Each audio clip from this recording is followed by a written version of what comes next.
walk in Auburn's locker room, and there's a sign that says AU, and it's make history.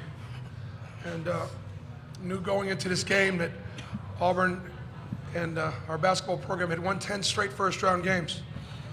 But this 8-9 matchup against Iowa was not going to be easy. But we wanted to be able to add to the history, so I believe that's now 12 straight first-round wins for Auburn. So congrats to all those coaches and players in our program that have won that. I'm happy for my upperclassmen. I thought the starters stepped up and played really, really well. Johni had a tough matchup, and he won his matchup, which was really important, for us tonight. I'm really happy for Al. He's playing his best basketball right now and on a big stage, and KD is just given us such a spark coming off the bench. Wendell was a great floor general, and I thought our bench, played really well and lifted us up. Our speed and quickness obviously was a factor.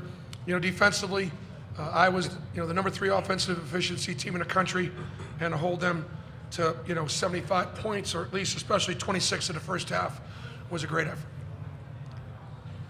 Okay, please raise your hand and we'll get a mic to you. Remember to please state your name and affiliation, and we'll start right here in the front.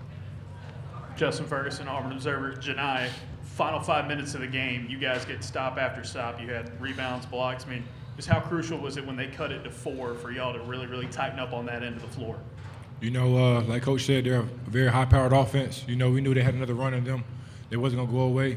But, once they cut it to 4, we just held it up and said we got to get stops. We want to win this game, and we relied on each other. Box out, rebounds, contest shots, and that's what we did to finish the game off. Okay. Here far right. Chad Patterson, WRBL out of Columbus. Coach, you talked all week about the ability for this crowd to play a role. Hang on 1 second. Only for players right now. Only for players. We'll do coach when the players are done. Well, I'll switch over to the players. You guys talked all week about how this crowd could play a role in this game. What did it feel like out on the court? Did they give you guys that added spark in the second half? The hometown, they came in deep and heavy. They showed out. They was, loud and rowdy all game. It felt like a home game for us.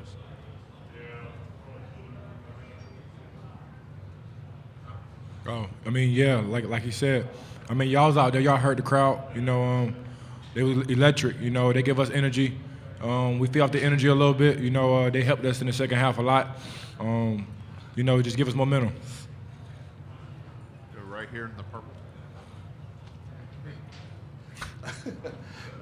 Nevias Wilborn, AL.com. Just talking about that last 3-minute sequence there. You guys start hitting the threes. Just what's going through your heads as you guys are building up the momentum? Starting with KD. Just get stops. They've been down before. They've been there before. So, we couldn't stop playing hard until the clock said 0-0, and that's what we did. We came out with a W.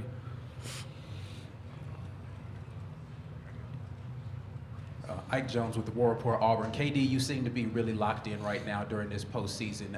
Is there an added motivation for you just to try to close out games differently than you have been previously? Most definitely. I started off the season kind of sluggish, and I wasn't there for my team. And, I wanted to pay them back with just give them my 110% with myself, my body, my mind, everything, just to do whatever to make us go farther in this March Madness. Very back.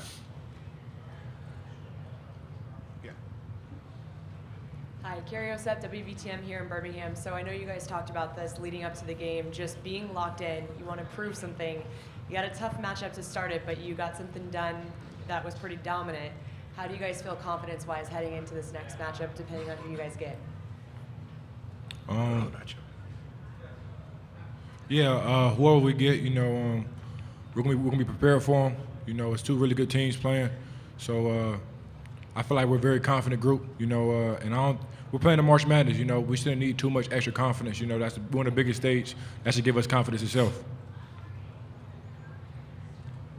KD, you guys went on that big run there in the second half, shooting the ball with the bench. You hit a few, Trey hit a few from deep. Just how key was that for you guys to just go out there as a bench unit and really help you pull through on offense? That helped a lot.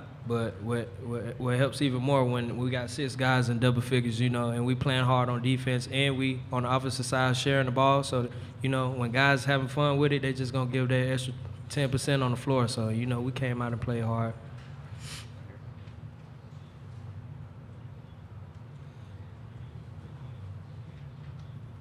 Two things. One, I meant to ask you this earlier, KD. At that fall there, I guess are you okay after that? But then also, you guys have had some struggles and ups and downs this year. What was it like? Was this the most fun you guys have had in a game this year, considering the season? You could say that. It's March, so we won our first game this season through all the ups and downs that we had in the previous time we had in the first start of the season. So now that we're in March, we got a new leaf, and it start off 0-0. So now we feel good. Oh, nah. That was scary, though. I was just trying to make sure I didn't hurt myself in any other way. But that was crazy. For Johni, you obviously hit a big three from the top of the key. And just talk about adding that to your repertoire, something else that your next opponent's going to have to watch on film. And it was a big shot, too, that kind of gave you guys a lot of momentum. For sure. I think my coaching staff, my teammates, they all believe in me to take those big shots. A part of the reason why I came here was because, Coach, he wanted to expand my game a little bit. So that's what we did, and I have confidence in myself, and everybody have confidence in me when I get ready to shoot a 3-ball.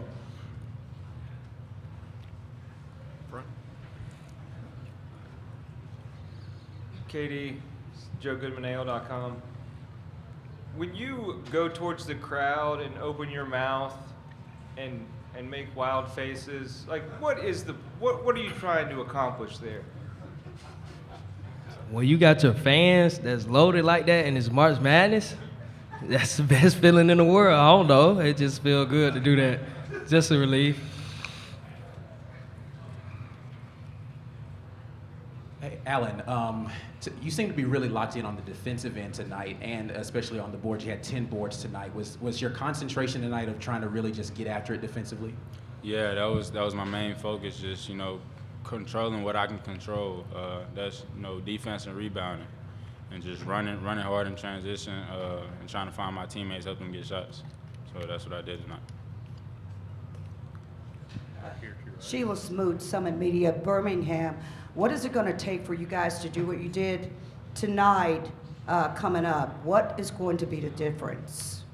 Just coming in and giving a lot more than we did tonight. Houston is a #1 seed, so we're gonna need more than what we did tonight, and just feed up, keep going up what we did tonight.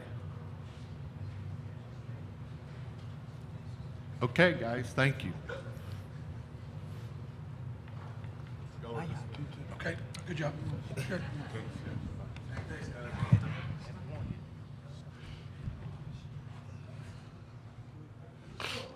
We'll start right here. Drew DeArmond, WZZN Radio, Huntsville, Alabama. Coach, I just wanted to ask you about Lior Berman's defense. I know you had him on Chris Murray at times, and Murray's an all Big Ten player, but I thought he did a nice job for you defending. Talk about Lior and what he did in playing his role tonight. Well, we got confidence in Lior. The defense that we played tonight, we did a lot of switching. And so when Murray was at the top of the floor, he was guarded by guards. And when he got down to the bottom, we were hoping to try to get him, get a big on him. I thought as best we could, I thought it disrupted Iowa a little bit. But I thought that run with KD and Lior and Trey and the bench being in there, Chris Moore is in a regular rotation with us. He goes out with his shoulder. All of a sudden, Flanigan's got to play some four. It's not played there all year long, and guys are filling in spots. But I think that's what a team is all about. And we were able to overcome some real challenges. Jalen Williams gets in early foul trouble. I mean, there were a lot of things that that happened that could have set us back. But Johni Broome was too dominant inside. KD and Trey making all those shots in the second half. Al doing the job with Johni on the rebounding, not letting Iowa dominate the glass. They beat us on the glass, but they didn't dominate. Justin Ferguson, Auburn Observer. Bruce, you say it all the time. You win late by getting to the free throw line and getting stops. I mean, how proud are you of your guys for doing that in a tournament environment, especially after they had cut it to 4? I mean, I told our guys, I said, this is going to get down to single digits now. I mean, Iowa was down big at home to Michigan State, and they came back and won that thing.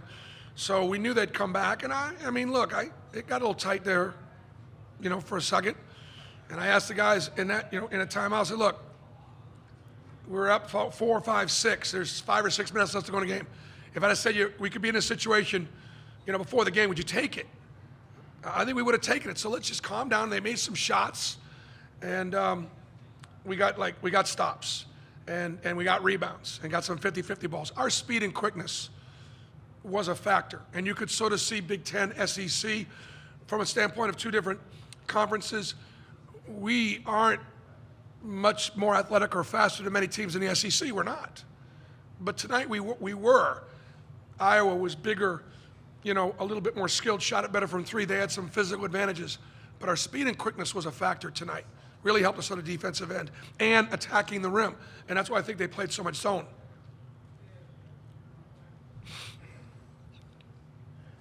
BP, talk to me about Trey Donaldson tonight, getting those 3 threes there, especially with what he's been through this year. Trey Donaldson's a freshman that's played about 10 minutes a game. He's clearly been Wendell Green's backup. Going to be a really good player for the future. But he's got a role to play. But because he was a high school football strong safety and one of the top strong safeties in the country, he could have gone anywhere he wanted to play football, anywhere. He's got a toughness about him. He's got a swag. He's got a confidence. He's not afraid. Absolutely not afraid of the moment. And he did not look or act like a freshman at all. And, I think that, I know that, you're in a game like that, and Coach McCaffrey's got to be looking down the bench going, who is this kid? Just like we don't need this. But it's very, very important that your bench plays well in postseason, I think. Up front, right here. Bruce, how would you best describe KD's persona on the court? Unpredictable. But right now he's in a good spot. He's really good in locker room. He's really good with his teammates. He's a really good friend to a lot of the guys. Plays with just a lot of motion, a lot of passion, and he giveth and he taketh away. And he's been givething more lately. Coach, you talked all week about the ability for this crowd to play a role in this. It sounded like Neville Arena in there tonight. What role did the crowd play in this game in the second half? Well, I mean, it played a great role, but guys, this is Birmingham, Alabama. This is football country, and we dominate, and I'm really proud of that. But we look like a basketball state today. Alabama took care of their business today early on. They filled the building. Auburn played a really good team out of the Big Ten, and we played well, and we filled our building. And I think it makes a statement about basketball in the state of Auburn and the great job that people here in Birmingham did putting this tournament together. Coach Pearl, what was the strategy for you all defensively against the 3? Because they didn't shoot the 3 particularly well. And then secondarily, can you talk about, it's not going to show up on the stat sheet, but the minutes from Johan Traore tonight? Well, we did a lot of switching on some of their actions to keep our guards up and our bigs down. And as a result, we weren't having to get over the top of flares or chase pin downs. And it was good. It was good. It was effective. The key ball pressure is important. Iowa got, they made 7. I bet you 2 or 3 at least were off offensive rebounds. And so, that's dangerous. When they make 8 or more, they're, I think, 11-2. So keeping them under 8 was definitely a number. And Yo was in there because, Chris Shepard, tweaked his shoulder again. And Jalen was in foul trouble. And so Yo, was ready to go. He did a nice job. Very bad. Hey, Coach, the beauty of this tournament is anything can happen, and that's what makes it so fun. So what can you say just about success and succeeding in this tournament, how much of it is the guys on the floor and the talent versus just being locked in and having the right mentality to withstand this tournament? You got to have both. You know, you got to have dudes. You know, Alan Flanigan is a really, really good player that affects the game defensively, rebounding, making shots. He got to the rim. So happy for him on a big stage. He looked really good. You know, Johni Broome was an old school, old-fashioned center that can stretch you a little bit and had some big blocks, some big defensive plays. You have to have players more than anything else. But I do think our kids are proud of our basketball program, and they recognize the history. And there's probably nobody in the media happier tonight than Charles Barkley, and those guys are all going to be talking about how Charles be happy on the set with his balloons and his tiger, and let him talk a little bit of smack. Last question right here.